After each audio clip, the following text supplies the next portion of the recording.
All right, so the Lions finally end the Thanksgiving Day losing streak. You want to know what's crazy?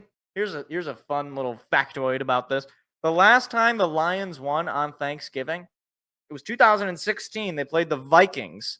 I want to say Case Keenum was the quarterback for the Vikings. This was also the Nick Foles year for the wasn't the full year for the Eagles, but they would have won the Super Bowl going on that year.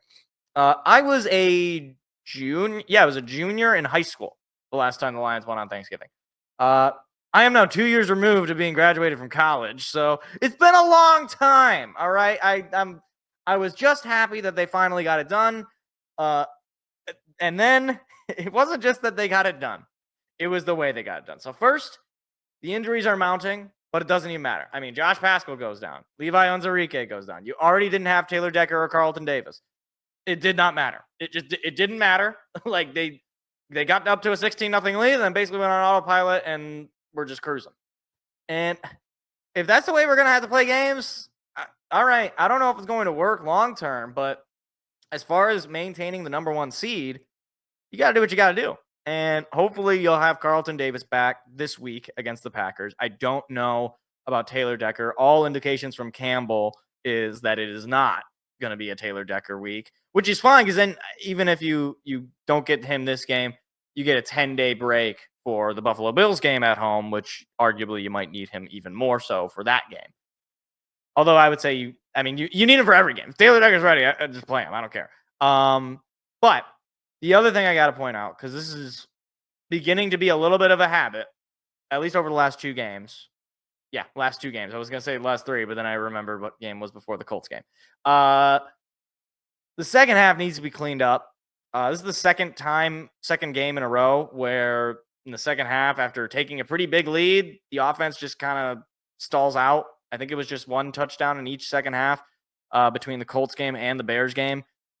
That's just not going to cut it. Certainly not against really good teams. It's probably not going to cut it against the Packers. It's, I would say, definitely not going to cut against the Bills. So you just got to be able to take advantage of those opportunities. And look, there was a lot of missed opportunities for the Lions. Jake Bates should not have been kicking that many field goals. We should have been up by like 30 at the half. And on top of the fact that at the end of the half, you get the ball back when the Bears decide stupidly to go for it on fourth down. Why, I don't know. Your offense has done nothing to that point yet, Matt. Why do you expect them to suddenly do it when the stakes are very high? But luckily, Matt Eberflus gets bailed out because the Lions offense, or Jahmyr Gibbs, I should say specifically, fumbles the football and it goes right back to the Bears, which I think sort of swung the pendulum in favor of the Bears. They went into that next half thinking, okay, it's only a two-possession game. They're only up 16. That's 2 touchdowns and 2 two-point conversions to tie it up. That's not out of realm of possibility.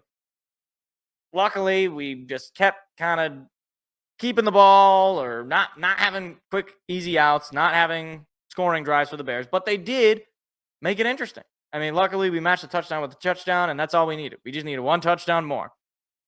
And then the final drive happened. So I was basically convinced we're just going to lose this game, or it's going to go to overtime, and the Bears are going to have all the momentum, and it's basically going to be a coin flip whether or not we get the ball and whether or not we're going to win this game. Little did I realize that the coach on the other side of the field, opposite the Lions sideline, did not want to coach for money anymore.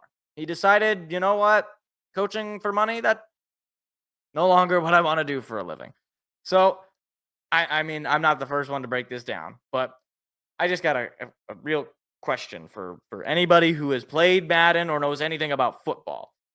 You have the football driving down the field. You're just about into field goal range, and then your quarterback gets sacked, and you take a couple of, I don't know, maybe 5-6 yards back, and you're a little bit out of field goal range at this point. You have one timeout, and there's about 38-ish seconds to go. Do you, A, call the timeout and figure out what you want to do, whether you want to try to kick the field goal to just take the risk and, it's a little out of your range, but, it might be more likely to make that than to try a Hail Mary for a win. Do you, B, spike the ball and stop the clock anyway? Practically speaking, you might get a similar situation. It's going to be fourth down. It's probably, and you set yourself up for final play of the drive. So it's maybe not the most ideal moment, but you could at least understand the logic there. Or do you, C, do neither of these things, let the clock roll, snap the ball with 7 seconds to go, and then run one play where you throw the ball, not even into the end zone, mind you, and proceed to justify said decision in the postgame. If you chose option C, congratulations, you are now the former head coach of the Chicago Bears. I got to tell you, all right, it's quite the twist when instead of the Lions firing the head coach after a terrible Thanksgiving game, it's the Bears doing this. It's like I made this point to a friend of mine, and I made this point basically since last year. Are the Bears basically just the new old Lions? I mean, like, look, what you might say is, well, at least the Bears have won a Super Bowl. Fair. And they've been to Super Bowls plural. Fair. Fair. However, if you told me 5-6 years ago that this happened on Thanksgiving, and then you asked me, who do you think won the game? I would tell you whoever the Lions are playing, that's the team that won the game. That the fact that this is now happening to the Bears is astonishing to me. And furthermore, on the Bears, I do want to make this point because a lot of people are bailing out little Caleb Williams. And here's what I'll say about this, okay? People are saying, oh, well, he had like almost 200 yards passing in the second half. Yeah, well, one problem.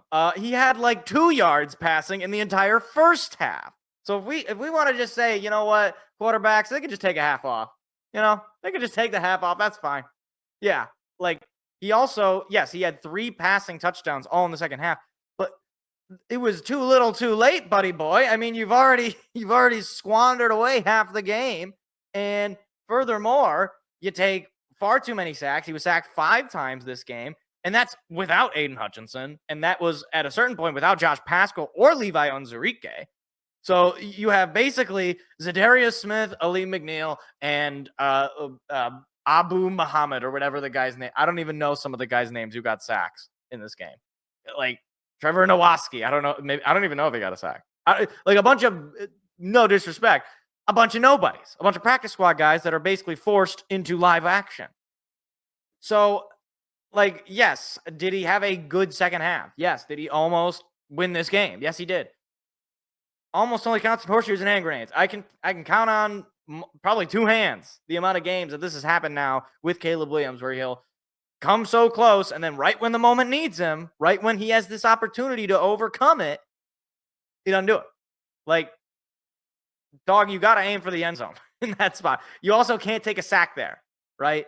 Like, they put up a stat during the broadcast. Caleb Williams is the most sacked quarterback in the NFL. This was a problem with him in college. Was he would, sort of elaborate. He would, improvise on plays, and that can work in college when you're not going up against NFL guys every week. You're going up against, walk-ons in some cases. That's not going to work in the NFL. You can't, like Patrick Mahomes. They don't come up on trees. They don't grow on trees. Lamar Jacksons don't grow on trees. And it doesn't help when you have a coaching staff who was clearly incompetent and didn't put him in the best spots. And you already changed your OC. So you've already, all those games that he played with his old OC. Well, you basically just wasted all that time for him to grow and learn because now, okay, actually don't listen to what he said. Do what I'm telling you to do now. And then now you're going to have a new interim coach telling him what to do now. And by next year, he'll have another guy. So at that point, let me just count. Let's see. 1, 2, 3, 4. He'll have four voices basically developing him. Tell me that's a recipe for success, and I'll tell you you're lying. Like that is very not good stuff for a young quarterback to go through. We saw it with Justin Fields already. We've seen it with Bryce Young, and luckily Bryce Young recently has sort of started to turn it on. But if you just are constantly changing personnel, you're constantly changing coaching staff, you're constantly changing the people that are supposed to mold the quarterback a certain way, then your quarterback is just going to be left unsure of what his actual skill set is. See Sam Darnold, and now finally having success with Minnesota when he has an actual competent head coach leading him in the right direction. So, look, I'm sorry. It's something I think Bears fans should be concerned about. yes, obviously Caleb Williams has all the talent in the world. Only place he can really go is up. But I don't know why anyone would trust the Bears with this. I like why Matt Eberflus even had a job going into this year is really quite astounding. But it is what it is. It is what it is. So yeah, basically the Chicago Bears, just the new Lions, just the new old Lions, I guess, because the current Lions are the new Lions, and the old Lions are the Bears. You following? I hope you're following. Furthermore, Lions get another Thursday night game this week. I'm just gonna say this right now, and I don't like the only predictions I really make on this show, largely as far as performance goes, is on a game to game basis, like who I think is going to win the game. I don't usually like to talk about the particulars of how the game is going to look because that is amazingly difficult to predict. And maybe you'll I say a lot of things. I'm just sort of talking. It's not ultimately the only thing I'm deciding on is the results of the games. However, I'm going to change this rule that I have. I got a feeling, and they call me the Black Eyed Peas because I got a feeling that this Thursday it's going to be an offensive showcase because we've had back-to-back rough offensive games, and that just feels like Ben Johnson is angry. It's like Ben Johnson's going to start he almost had the Penei Sewell passing play, and that didn't work. So now you got a feeling he's gonna have like Frank Ragnow run for 100 yards. I don't know. It's gonna be a weird like Frank Ragnow flea flicker back to Jahmyr Gibbs, who's gonna throw to Jared Goff and lateral back to J-Mo for a touchdown. I don't know. It's gonna be something weird. Trying to figure out how that ball moved in that particular analogy, but yeah. So I got this feeling. And now if I go back in the Lions schedule, let me just see. So you started the year, you had 3 kind of mediocre offensive games. You had the Rams game, you had to win in overtime. You had the Buccaneers loss, Cardinals win on the road, and then you had the 40 bomb on Seattle. And then you had the 40 bomb on Dallas. Then you had the late win against the Vikings. Then you had 50 bomb, sort of slow offensive game. Texans game was a slow offensive game. And then you had the 50 bomb on Jacksonville. My point is, there's a cycle, basically. And it's roughly 2 to 3 games where the offense will not really be exactly where it needs to be in totality. And at any moment, at any given moment, the offense will explode. And prime time, national television on Amazon, only game on, Thursday Night Football, it feels that way. I mean, if it's not this game, it could be the Bills game. But the Bills game is going to be a much harder sell because the Bills are a much better team, I think, than the Packers. The toughest team that we have yet to play to this point. So, all of that to be said, Matt Eberflus, as much as I wish the Bears would have given him more chances, because that guy just loves to lose to Dan Campbell, I'll tell you that. As much as Matt Eberflus biffed that game, the Lions find ways to win games. And come hell or high water, we're going to perform in these big stages. Let me just again go down the list here. I mean, the Colts game was not national television, neither was the Jags game. Texans game, national television, you have one of the biggest comebacks in the second half that you ever had in franchise history. Packers game, you do it on the road. You had the pick six at the end of the half. You basically just iced the game before you knew it. You had the Vikings game, not a national broadcast, but a game that really solidified you on top of this NFC. You had the Seahawks game that was national broadcast. You had the Cowboys game, which was not technically a national broadcast, but America's game of the week. All I'm saying is when the lights are brightest, the Lions show up. And guys, we are now on win number 10 in a row. All right. I don't think 11 wins in a row is insane. If they do lose, it would be totally understandable, especially given the injuries and all that. And just the fact that you won 11 or 10 in a row. But am I going to pick them to lose? I'll just tell you right now, no, not going to do it. It's not going to happen. I don't know. This team is just phenomenal. They're just phenomenal. In every way, they surprise me. So we'll see what ends up happening. Should be a good game. Hopefully. I don't want to be sad on Friday morning. That's all I ask. So please don't make me sad on Friday.